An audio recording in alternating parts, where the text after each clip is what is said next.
Hello and thanks for joining us for the KREM 2 News Weekend Review. I'm Cody Proctor. Each weekend, we walk you through the headlines from this past week in the Inland Northwest.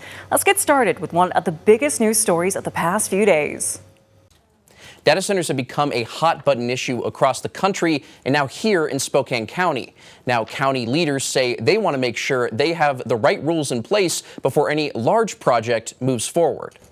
The discussion comes after Avista announced earlier this month that it was in talks to support a proposed 500-megawatt data center project. Those negotiations have since been paused, with Avista citing community and environmental concerns. To make sure that we have the right people at the table having that conversation, as opposed to just Avista sitting at the table alone trying to represent all these other interests and concerns that we don't really have a role or responsibility for. Environmental groups say large data centers can require significant amounts of water to keep servers cool. Spokane Riverkeeper says water use depends on the type of facility. Columbia Riverkeeper reports a single 100-megawatt data center can use roughly 100 million gallons of water each year. Right now, it's still unclear how much water this proposed project would require. That uncertainty is why Spokane County Commissioners Amber Waldriff and Chris Jordan are pushing for a 9-month moratorium.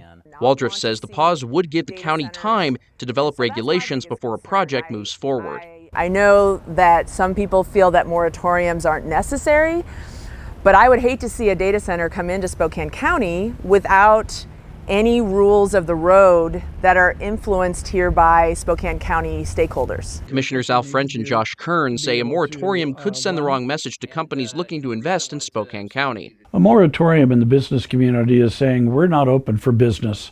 Take your business somewhere else. We're not interested. And that's not Spokane County. Instead, French and Kern support adopting a zoning ordinance now, allowing development to continue while establishing rules to address community concerns. Make sure that our ratepayers are protected and there's no increased cost to them. Protect our water and make sure that there's no excessive use of water in the area. Jason Thaxton with Avista says the company welcomes the discussion, saying it gives everyone a chance to weigh in before any decisions are made. The important thing is that it's creating this space for conversation. Whether it's 9 months. The Spokane City Council recently approved a 1-year moratorium on data centers citywide. Avista also says customers could see a rate decrease if a data center becomes a reality. Commissioner French tells me the zoning ordinance is supported by a majority of commissioners, adding a vote on this could take place within the next few weeks. Connor McAvoy, KREM 2 News.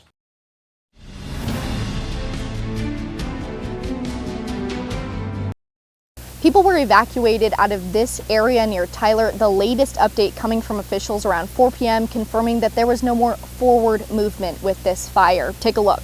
The fire burned about 22 acres. Officials also confirmed that 3 structures were destroyed. That's 2 outbuildings and a barn. One person reported difficulty breathing but declined further medical treatment, and no other injuries have been reported. We also spoke with a neighbor who lives just outside the evacuation zone. He told us he's been packing his belongings just in case the fire spreads towards his property. You know, getting ready and being ready, since 2 years ago we did get evacuated, we kind of know what to pack. She had already packed some clothes, some documents, and a few things personal, you know, in the car, and she had went to our neighbors, getting ready to go somewhere else. The cause of this fire still remains under investigation. In Spokane County, Emily Fox-Millian, KREM 2 News.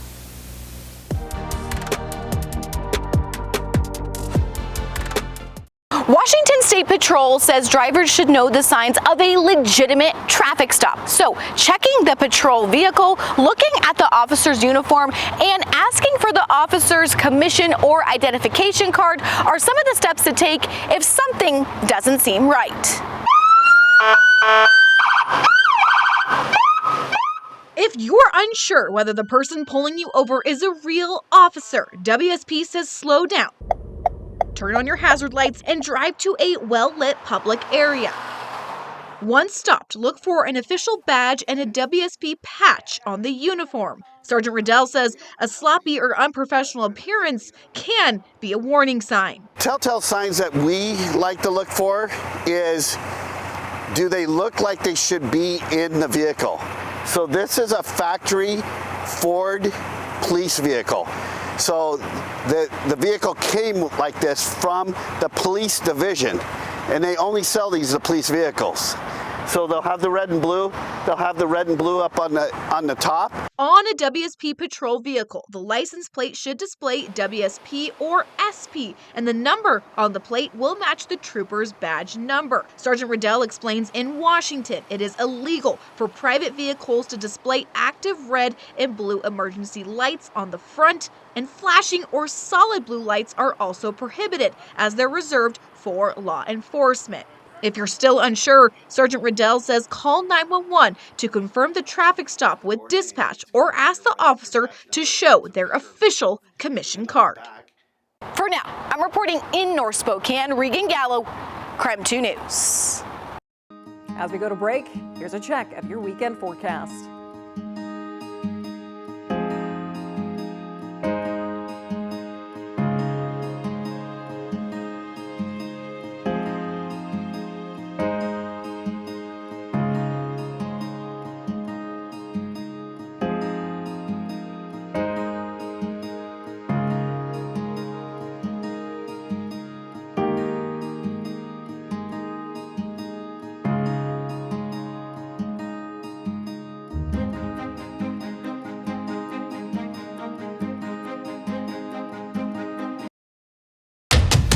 Welcome back to the KREM 2 News Weekend Review. It's been a busy week across the Inland Northwest, and we want to help catch you up on some stories you might have missed.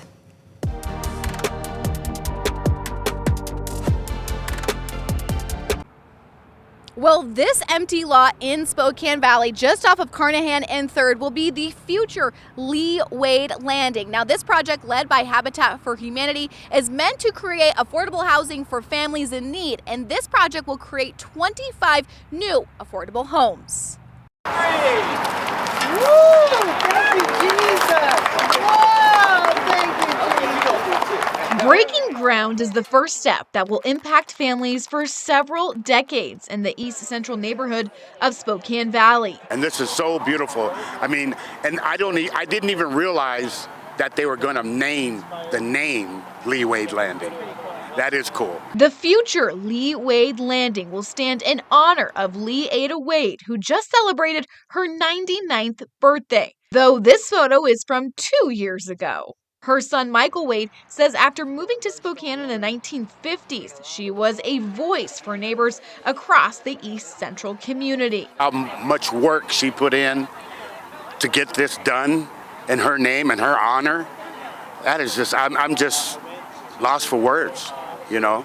It's just so special. Lee Wade dedicated her life to connecting East Central families with resources like early childhood learning for children who did not have access and building a neighborhood coalition. Decades later, her legacy will live on through 25 affordable homes, including duplexes and triplexes, providing housing for families in need. We need to make sure that we're adequately investing in every rung of the housing ladder, so then we've got a really healthy and vital community, and that spans across a lifetime, right? Officials also say the homes will be net zero and solar ready, designed to keep energy costs low for future residents, helping them find economic mobility through home ownership. You know, after she's gone, it's going to be, you know, Still going to be here. Still going to be here, exactly. Now, because this project is led by Habitat for Humanity, that means many volunteers will be part of the construction. So construction may take up to 2.5 years, though I am told once the houses are up, they are meant to stick around in this community for the next 99 years. For now, I'm reporting in Spokane Valley. Regan Gallo, KREM 2 News. Yeah, for more than 5 decades, Cheney has added fluoride to its municipal drinking water. Now its leaders are considering whether that practice should come to an end. The city has started a required 90-day public notification process with the Washington State Office of Drinking Water while it considers ending fluoridation. According to officials, several factors led to the proposal. Those include public concern, aging fluoridation equipment that would require costly replacement, and challenges maintaining consistent fluoride levels because each of Cheney's wells contain different naturally occurring amounts of fluoride. The Washington State Department of Health recommends a fluoride amount of 0.07 milligrams in every liter of public drinking water, but that's not mandated by state law, so that decision ultimately comes down to the local level. A report from the Centers of Disease Control and Prevention shows drinking fluoridated water at that amount reduces tooth decay by about 25% for both children and adults. Residents have opportunities to weigh in before any decision is made. A public comment session is scheduled for October 13th at Cheney City Hall, and written comments can also be submitted by email during the notification period. Now, the council is expected to take action after hearing from the public on October 13th. We reached out to the City of Cheney and Public Works for comment. We're still waiting for a response. Connor McAvoy, KREM 2 News.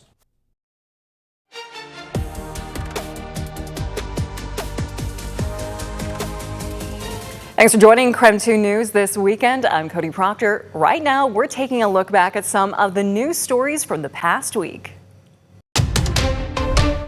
What started as a way to improve downtown parking has instead sparked frustration for those who live, work, and shop in Sandpoint. Now, city leaders are getting rid of a key item in that idea, and that's why you see these bagged kiosks all over the area. And they will remain this way until city leaders figure out next steps. For downtown businesses, every parking space can mean another customer walking through their doors.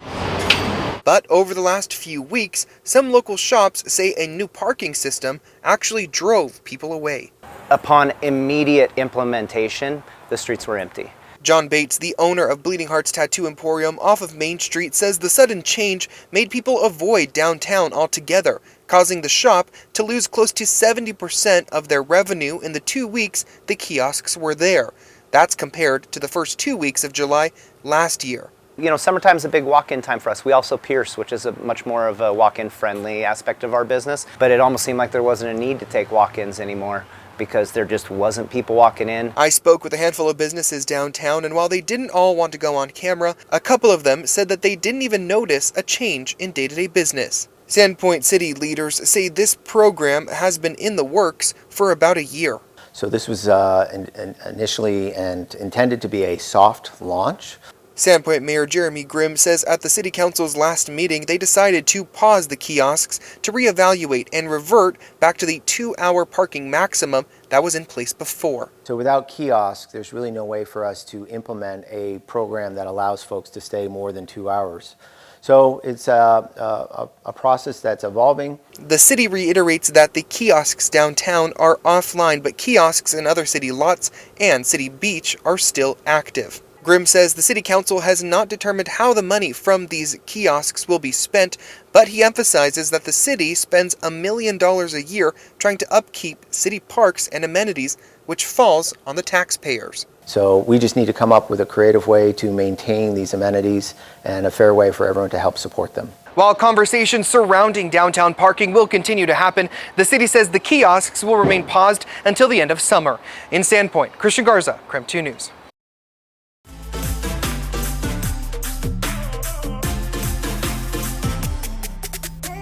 It hasn't been very visible to the public, but there's been a lot going on behind the scenes. While the world watched the action on the pitch, a massive security effort was keeping Seattle safe off of it. Very well prepared for this, as well prepared as we can. That was FBI Seattle's top agent before the first match. Now 6 weeks later, he says the operation delivered. It's always a relief to get through something like this with no major incident. Years of planning paying off. Local, state, and federal agencies working side by side. Hundreds of FBI personnel helped secure matches and packed fan zones, with preventative sweeps before each game to spot potential threats. A new counter-drone team also seized 42 drones that violated flight restrictions.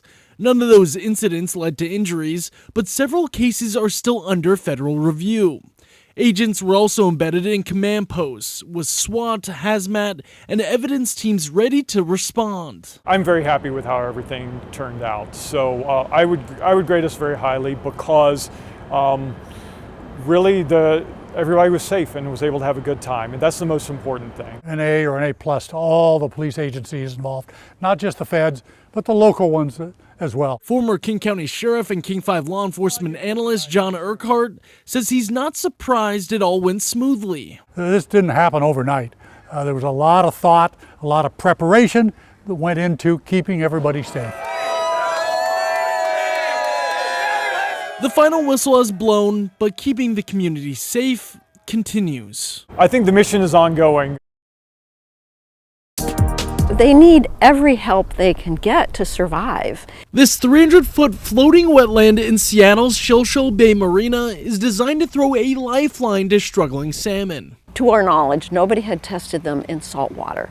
Since 2022, the University of Washington's Green Futures Lab, partnering with Earth Corps, has been testing whether this floating ecosystem can survive and help salmon do the same. With more than 75% of Seattle's shorelines altered, young salmon are losing the calm, shallow waters they need to grow. This project brings a piece of that back. Perfect place to provide habitat that would provide shade for salmon, food for salmon, other aquatic advantages, ecosystem services.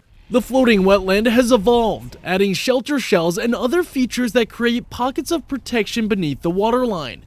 The change is clear right at the surface. In the wetland, the water is alive, compared to a bare control site just down the dock. We are definitely seeing more salmon here than we are at the, as I mentioned, at the control site that has no floating wetlands.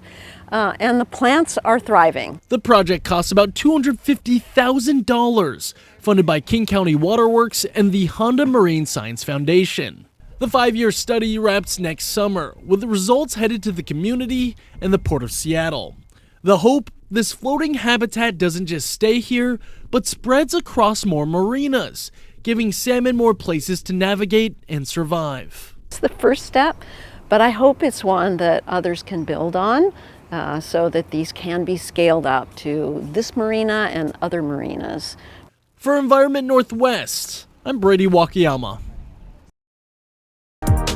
Thank you for joining us here on KREM 2 News. You're watching the Week in Review, where we bring you some of the biggest news stories of the past week.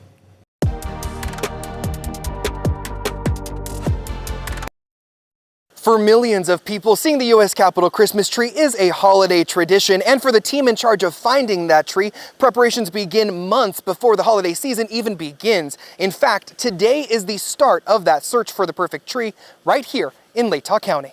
While it may be the middle of summer, all these wonderful trees. Jim Kaufman, the executive director for the U.S. Capitol Grounds and Arboretum, is working with U.S. forest officials to select this year's Christmas tree for the Capitol lawn. A task, I'm told, feels like finding a pine needle in a haystack. And everybody says, well, you're going through a forest and that's an easy thing to do. It's not. Kaufman will be here all week long looking for the perfect tree across the Nez Perce Clearwater National Forest's over 4 million acres of land. He says he's looking for a tree that's between 50 and 70 feet tall, a beautiful pyramidal shape, and a tree that is healthy enough to travel not only across the country, but stay alive throughout the holidays. It's not just a tree, it's representing people from around the country, the forest, the beautiful outdoors, the importance of land stewardship, and it's bringing that to the Capitol. The search itself is a joint effort representing a partnership between Congress and the U.S. Forest Service that dates back to the 1970s. It brings me a lot of pride. Gregory Jonan works for the Nez Perce Clearwater National Forest and is also the tree and trailer lead for the project. He says although the selection process for where the tree comes from is a rotation between all the U.S. national forests, it still means a lot to know that the beauty of Idaho will be represented on a national stage like this. It's cool that we, in our little corner of the world, get to supply this Christmas tree to not just the Capitol, but to the nation, to the people of America, and especially on this, the 250th anniversary of the United States. U.S. forest officials say they hope to make the announcement about which tree is selected by August. Today was just the first day of the search. Now, once the tree is officially selected, forest officials hope to have it on the road by October or November, to have it up and decorated in the nation's capital by the beginning of December. In Potlatch, Idaho, Christian Garza, KREM 2 News. Keep it here for more news and weather updates throughout the weekend. And don't forget, you can watch our latest newscasts anytime on the KREM 2 app. Just scan the QR code on your screen to watch for free. I'm Cody Proctor. Thanks for watching the KREM 2 News Week in Review.